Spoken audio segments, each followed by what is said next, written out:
Thank you so much for that great, warm welcome. It's great to be with you.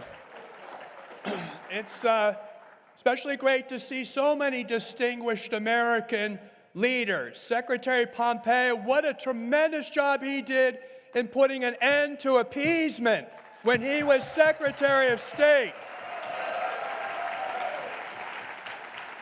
And to have Speaker Bercow, I am so glad I'm not up immediately following the Speaker. Wasn't he terrific?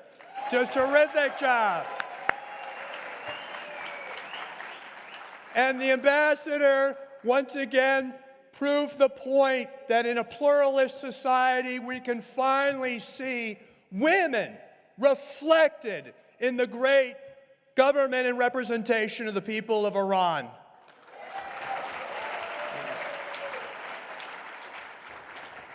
And I just want to say to Professor Karibe, you have such humility, and it is truly inspirational to hear of your accomplishments and also know that you represent so many who were never able to realize the ambitions you had in Iran because of the mullahs.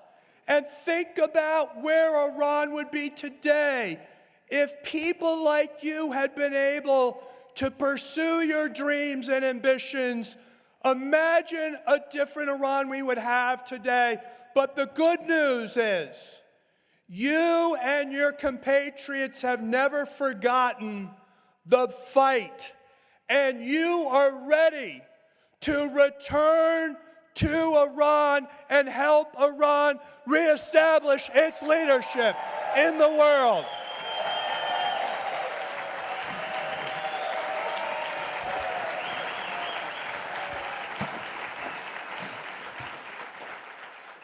You know, I see Madam Rajavi, who I'm so grateful to know, and to know of her particular inspiration and that of NCRI and MEK. As has been said already, a movement cannot function if it doesn't have the process and the ability to manifest the changes it seeks. And by having the Young Women's Panel, and by having the Young Persons Panel, and by having the diaspora in technology and science, and by having the great diplomats, you are showing that there is a process here. There is a process whereby Iran can make the transition because it has the back room, as we say in politics. There are smart people in the back room. I've always relied on those people to help me in my life. And I can tell you, at every one of the events that I've ever been to at MEK and CRI, I see brilliance, people capable, people who are motivated, and thanks to your sacrifice, you're going to be the ones who write a new chapter in Iran's history when Iran becomes free.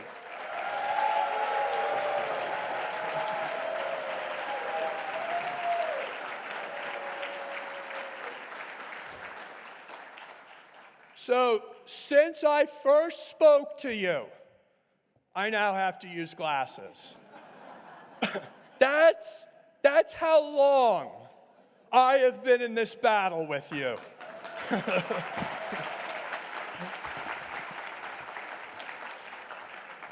I want to make the points that have been made before. So you know there's the saying, everything has been said, but not everybody has said it. But it's important for the broader public to hear from American political leaders once again what this is all about. And so that is why I want to repeat the points that have been made, that this is no ordinary conference. This is a moment of history, and congratulations to you for making this conference happen now, when we need to focus the United States administration and the United States Congress on what is happening in Iran today so that they do not lose focus on the opportunity that is before us to seek change in Iran. Your message is loud and clear, and I've had the privilege of seeing that message epitomized because I've been to Ashraf 3 and seen the model of what Iran can look like when people of industry and intellect and perseverance come together and build a community.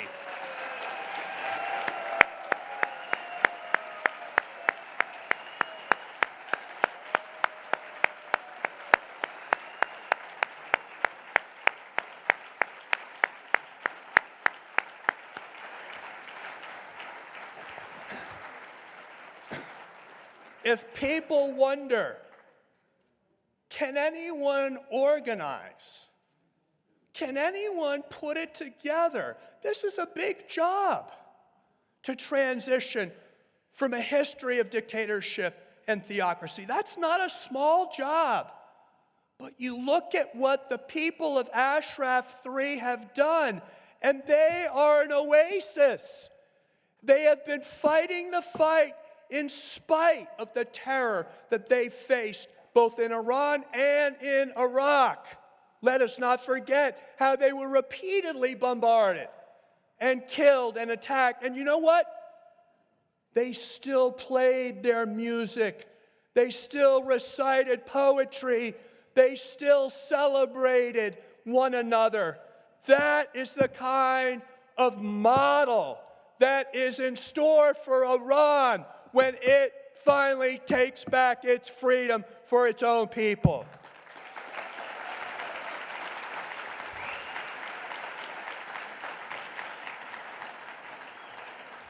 And you know what else is the model for the future? It's the young people you've heard spoken of repeatedly at this conference.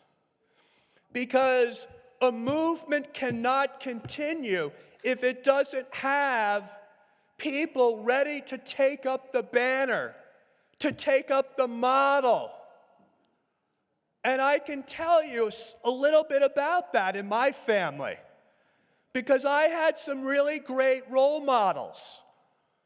And so it's not an accident of fate that I am standing before you here, because it was my uncle, as President of the United States, who stood up in the Cold War to the Soviet Union when they were encroaching on East Germany and East Berlin. And you all know that famous speech, because when he delivered that speech, he wanted this to be seen not as an East Berlin fight. He wanted this seen as a fight for all humanity and all freedom. And that is why I'm with you today, because this is not an Iranian fight, even though it's the people of Iran who are waging it.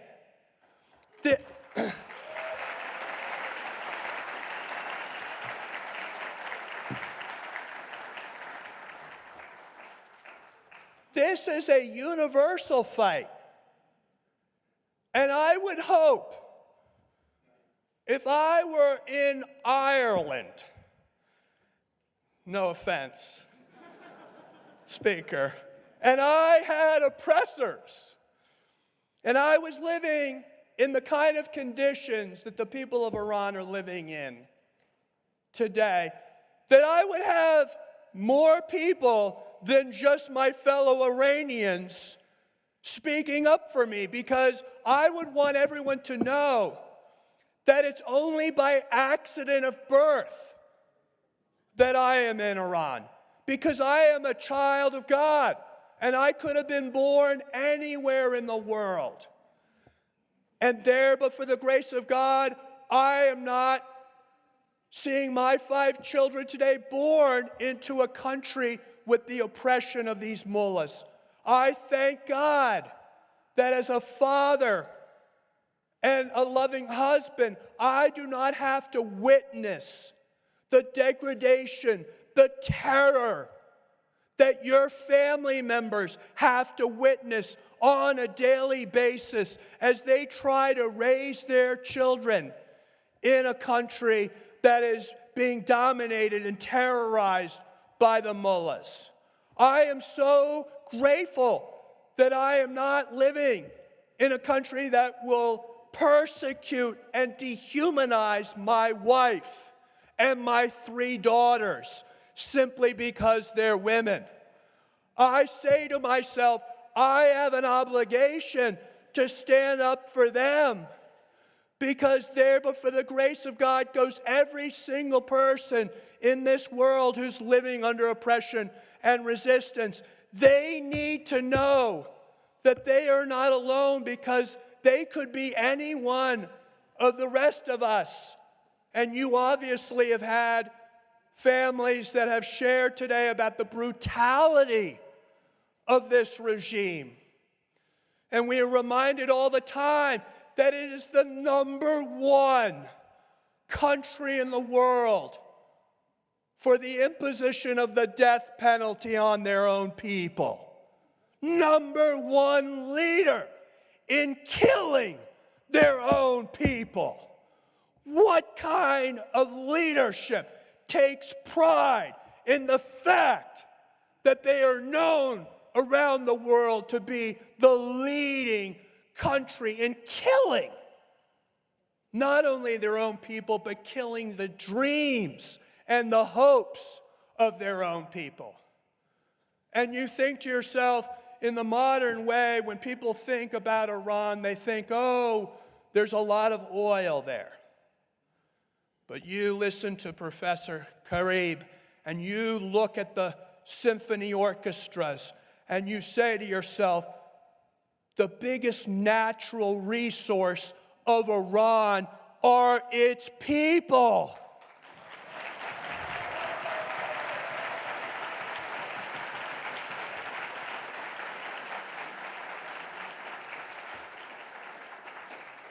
And the exciting thing, even in the midst of darkness and incredible oppression, when it would be easy for anyone to say, look at the 1988 massacre of over 30,000 martyrs. Look at the massacres ever since. Look at the number of people who are being arrested every day in Iran, who are being tortured and murdered and killed by their government. It would be easy if you were a young person to say, not for me. I've seen what this regime can do to people, and I am too afraid. But all of us have seen the courage and the strength of the young people across Iran as they stood up against that type of oppression. The courage means that all of you who have fought this battle for all of your lives can rest assured that no matter what, your struggle will carry on in the great determination and courage of all those young people who are standing up in the resistance movement all across the country of Iran today.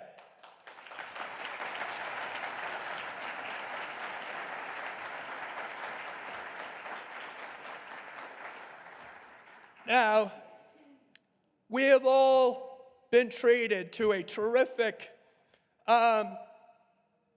sense of humor from Speaker Berkow about the Shah's son, because I don't need to add to that. It was brilliant. And it just shows the comedy that anyone could take this person seriously when they miss the whole point. The whole point is to free the country. What about that don't you get? It's not about you. It's about the people that you say you care about. And if you did care about them, the last thing you would choose to do is resurrect an old dictatorship when the argument for the future is a democracy. And that is why we need to follow the democratic example manifest in the 10-point plan of the NCRI and Madam Rajavi.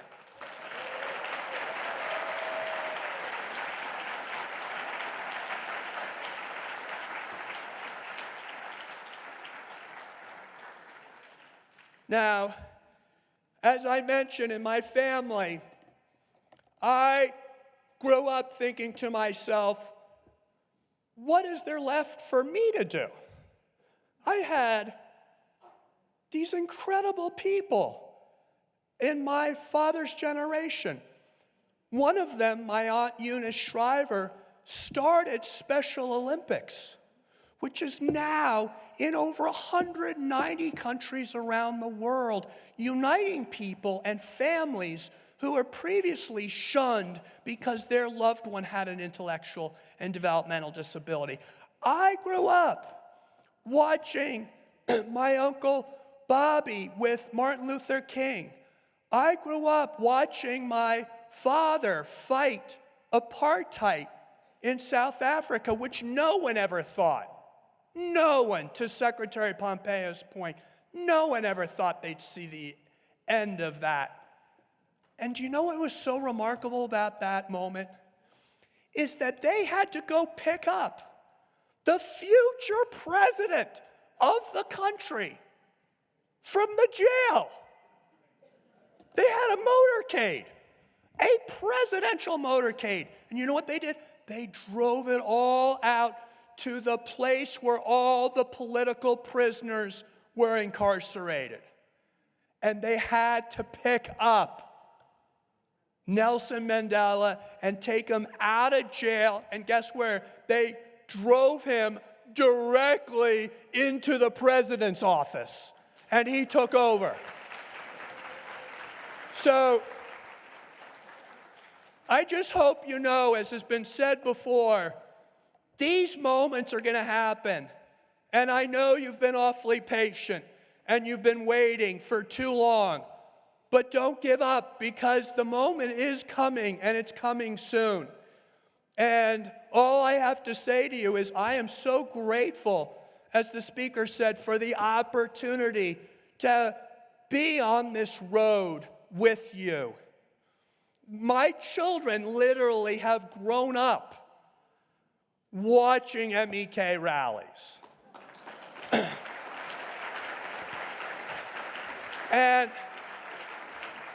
And I can't wait to take them to Iran and get the tour guides. Have Madam Rajavi even tell me who the best tour guide is for me to choose. And then I will take my kids all around and hear all about the Persian people and the birth of civilization and the greatness of a culture and the greatness of a people. And I will be able to say, I was part of this fight to make sure that the ultimate dream that was embodied through millennia of a free and prosperous Iran ultimately was manifest. And I will be able to say that I was part of these great number of people who did the right thing. And you know what? It's not going to be one person who does this. It's all of us together. And in the words of my uncle speaking about South Africa, he said, each one of us, he didn't say all of us, each one of us can work to change just a small portion of events. And in the total of all those acts will be written the history of our generation.